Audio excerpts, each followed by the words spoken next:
Welcome to the Paul Chandler Show, everyone. I'm your host, Paul Chandler.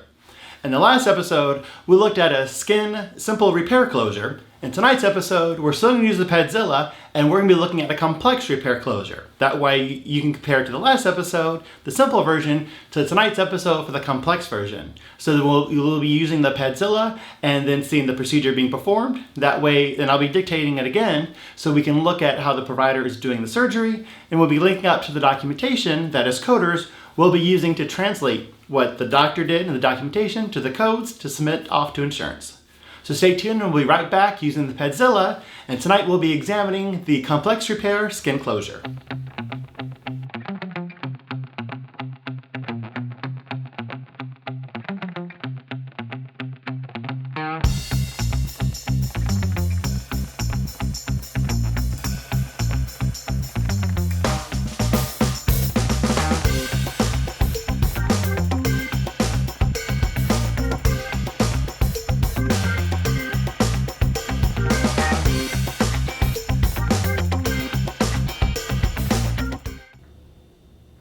Welcome back, everyone.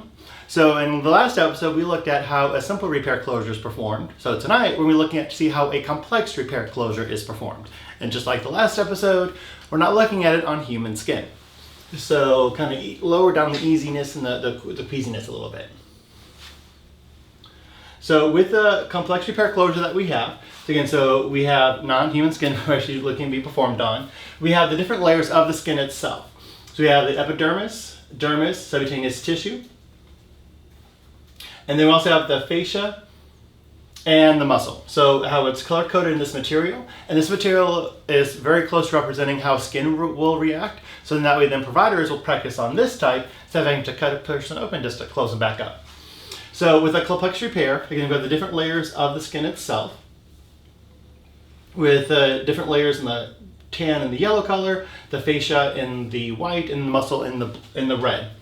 So what the provider is doing is they have the hook, just like they had in the simple repair closure, the hook that they use as far as the needle.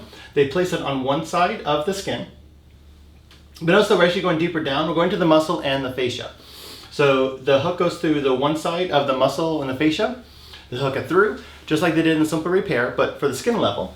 And then they pull some length in there for the suture, and then hook around the other side of the muscle fascia, pull it tight together, and then do a couple knots in there to secure it. And then they cut it off so that we have a separate knot there. So the first one was already done, and now we're on the second one. Provider did the first hook through the one side, now they're doing the other hook through the other side of the muscle and fascia. And here is when then the provider they just tighten it together. And the first tightness wasn't quite good, so they made it a little bit tighter there. And then the providers then are doing the knot, and then making the knot. In this case, they're doing multiple knots, again, just to secure the muscle and fascia together. So we have so far one at the bottom and one in the middle there. And then now we're doing the different layers of the skin itself. So the hook goes through one side of the skin, the provider pulled for some extra length in the suture, hooked it through the other side, and then they tighten it together. And then now the provider is making the knots. And then as we see right there, now then the skin is starting to close together in itself. So just like we had with simple repair, where the more knots the provider does, then the more secure the skin will be when the skin closes. So the provider is knotting off the first layer of the skin that is being closed out. And especially too, since when the complex repair, the provider had to go deeper down, just like the intermediate repairs, where intermediate complex repairs, providers go deeper down. Then on the layer of skin up on top, then they want to make sure that they have extra support there with extra knots. So then that way then the support up on top, say the 3 layers of the skin, and then underneath you have the muscle. If the provider loses the base at the top, then that can pull away the base at the bottom as well for the muscle. So then we did the one hook on the bottom. And then also as far as the order though, on the top layer, because we had the muscle fascia sutured at the bottom first, on the top layer now, the provider did suture at the bottom, I should say towards the bottom, and then did one towards the top of the skin. Now that the provider is doing the hook in the middle. So instead of just going in a straight line like they simply would in a simple repair closure, complex repair closure, they do it out of order. They go top to bottom, bottom or top, whichever way first. So they go one end from the other instead of doing a straight line. And that helps keeps the conformity as far as the support. So we had the first one, second one, third one in the middle, and then the fourth one was down at the bottom.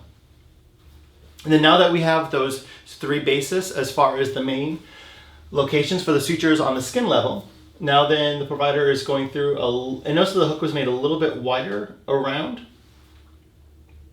So then we had the suture go through one side, now the hooks, again, just repeating the format of going through the other side. And also then too, with the tool, it's not just the hook that the provider is using. The provider is also using type of forceps to be able to pinch the skin together when they're placing that hook through. And then also using the forceps for when they're tying the knot on the suture itself, on the suture material. So the provider's not actually touching the suture material with their hands. They're simply just using the forceps to be able to grab it and hook it together with the knot. And so that's simply put, I guess pardon the pun there, but simply put, the complex repair closure, where the main difference was first that the provider first did as far as the layers of skin and then the muscle and fascia, where the provider first closed the muscle fascia layers itself, had 3 knots supported there for sutures, and then closed up the top layers of skin. Remembering then on the top layers of skin, the provider did start at the bottom, they did 1 knot at the bottom, 1 at the top, 1 in the middle, and then went through and started creating that line there.